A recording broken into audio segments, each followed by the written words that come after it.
Fantasy Fixer settles in with the Los Angeles Rams, and it was a tough year for the Ramily. They went from being Super Bowl champs to 5-12 the following year, and just about everything that could go wrong did go wrong for Sean McVay and company. But here we are with 3 ideas to help them get back on the good foot in 2023. So, Dwayne, the Rams don't have draft picks. They don't have any money to spend.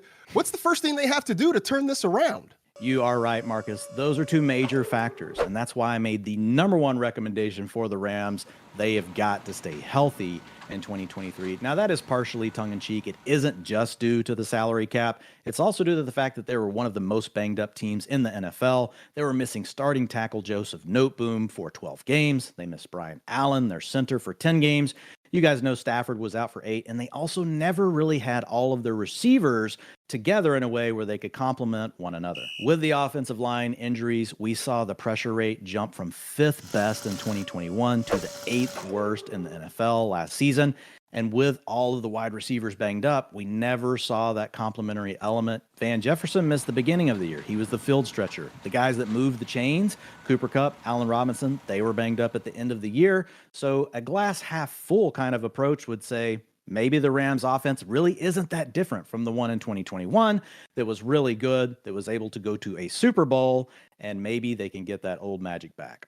The Rams added Allen Robinson before the season, which got everybody excited. Turned out to be one of the more disappointing ads of the year.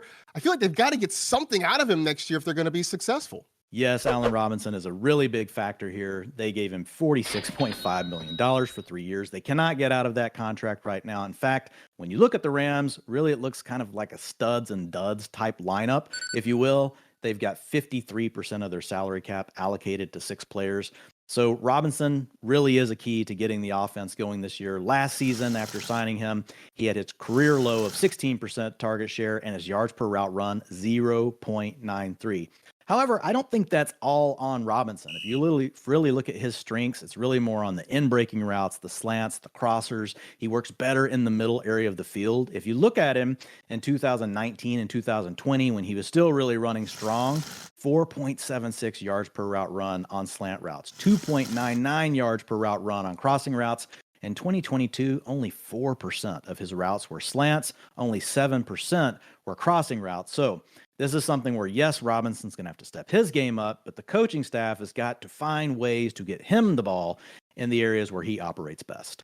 So the Rams don't have any first-round draft picks. That doesn't mean they are going to be sitting completely idle over draft weekend. Anything they can do in the upcoming draft that's going to help them going forward? Yeah, we talked about the offensive line a little bit earlier. And even though they will get Joseph Noteboom, they will get Brian Allen back for the 2023 season, the Rams don't have a really good offensive line. They only have 1 player that ranks in the top 20 in PFF grades on the unit, and that's right tackle Rob Havenstein. And so it's an offensive line that, yeah, we'd like to see it healthy to help things out, but it also needs an upgrade. And so I would recommend spending the 2nd and 3rd round picks there, because that's going to create more competition for training camp, and either the rookies win the job, right, or you elevate the veterans to a new level. And if someone gets injured, you've got the depth that you need. That was a major factor as well last year for the Rams. When they did suffer those injuries, they did not have anyone else to turn to. If you look at their 2nd round pick, there should be multiple names on the board per PFF's Mike Renner. They've got Darnell Wright out of Tennessee, DeJuan Jones, Ohio State, Cody Mock, all guys that he's got ranked in his top 50 that should be available at their pick. There you have it, our 3 suggestions to help the Rams get back on the winning track in 2023. But we want to know what you think.